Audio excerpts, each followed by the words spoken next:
Je vous souhaite la bienvenue dans le monde des installations de fermeture numérique de SimonsVoss. Aujourd'hui, je vous présente le logiciel MobileKey de SimonsVoss. Vous connaissez déjà SimonsVoss pour ses installations de fermeture numérique, pouvant avoir jusqu'à plusieurs milliers de portes. À présent, je vous souhaite vous présenter la manière dont utiliser les avantages d'un système de fermeture numérique dans une petite installation de fermeture ne comprenant que quelques portes. Je veux donc dire l'installation de fermeture d'un bureau, cabinet médical et cabinet d'avocat ayant au plus 20 portes. Quels sont les besoins de ce genre d'installation de fermeture compacte? La simplicité et la sécurité jouent ici un rôle essentiel. Un plan de fermeture doit pouvoir être créé sans connaissance préalable particulière. Simultanément, tous les avantages d'un système de fermeture numérique doivent être à disposition. Découvrons à présent de quoi un tel plan de fermeture peut avoir l'air. Dans notre exemple, il s'agit d'un cabinet médical. Ce cabinet se compose de 2 salles de consultation, d'un laboratoire et d'une armoire à pharmacie. Il y a également un certain nombre de personnes. Étant donné qu'il s'agit d'un cabinet médical, nous avons donc 2 médecins, peut-être une secrétaire et 2 personnes assurant le nettoyage, et ici, une assistante médicale. Regardons à présent qui a le droit d'ouvrir quelle porte. Nos 2 médecins peuvent bien entendu accéder à toutes les pièces. La secrétaire et l'assistante médicale peuvent accéder au laboratoire et à l'armoire à pharmacie. Une des 2 personnes assurant le nettoyage a également accès au laboratoire. Je peux en outre d'attribuer des autorisations pour des jours précis ou pendant une certaine période. Un clic sur la personne permet d'accéder au menu. Ici, je choisis le plan horaire. Le plan horaire différencie entre le plan hebdomadaire et le plan quotidien. Dans le plan hebdomadaire, j'attribue des autorisations à certains jours. Je peux donc autoriser une personne pour chaque jour de la semaine et à des horaires différents. Par exemple, le lundi de 6 à 9 heures et le vendredi de 18 à 21 heures.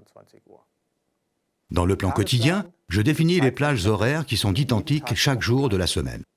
Le week-end peut être supprimé le cas échéant. C'est-à-dire que la personne ne dispose d'aucun droit d'accès aux portes le samedi et le dimanche.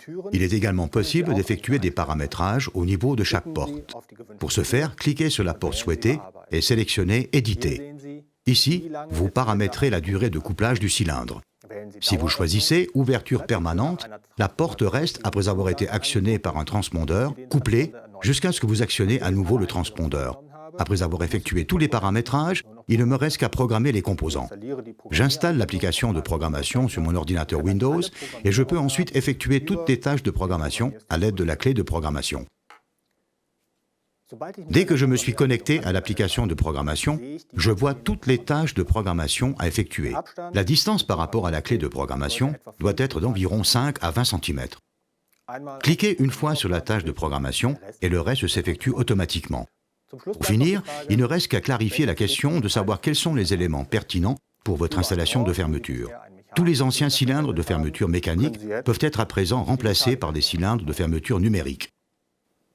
Si vous souhaitez actionner une porte de garage, une barrière ou une serrure motorisée avec un transpondeur, utilisez un Smart Relay. Pour choisir le bon cylindre de fermeture, il faut tout d'abord mesurer la porte. De quoi s'agit-il ? La longueur du cylindre varie en fonction du type de porte concernée. Les portes extérieures sont par exemple bien plus épaisses que les portes des bureaux. La mesure est toujours prise depuis la vis de maintien avec laquelle le cylindre sera fixé.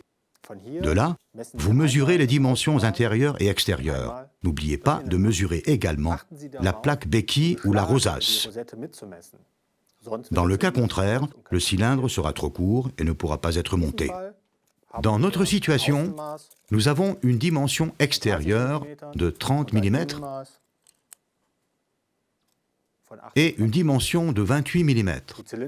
Les longueurs du cylindre sont par gradation de 5 mm. J'utilise donc ici un cylindre d'une dimension de 30 mm à l'extérieur et de 30 mm à l'intérieur. Le montage est très simple. Retirez le cylindre de son carton. La mention « IN » est gravée sur le cylindre. Elle signalise le côté intérieur. Vous pouvez retirer le bouton du côté extérieur. Insérez le cylindre dans la serrure depuis l'intérieur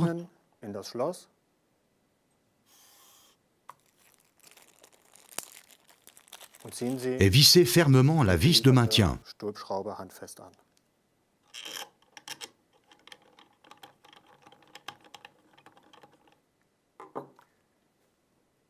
Veillez à ne pas trop visser la vis, car dans le cas contraire, le corps du cylindre pourrait être abîmé. Le cylindre doit pouvoir être tourné facilement. Pour finir, replacez le bouton extérieur sur l'axe et verrouillez-le à l'aide de la clé spéciale.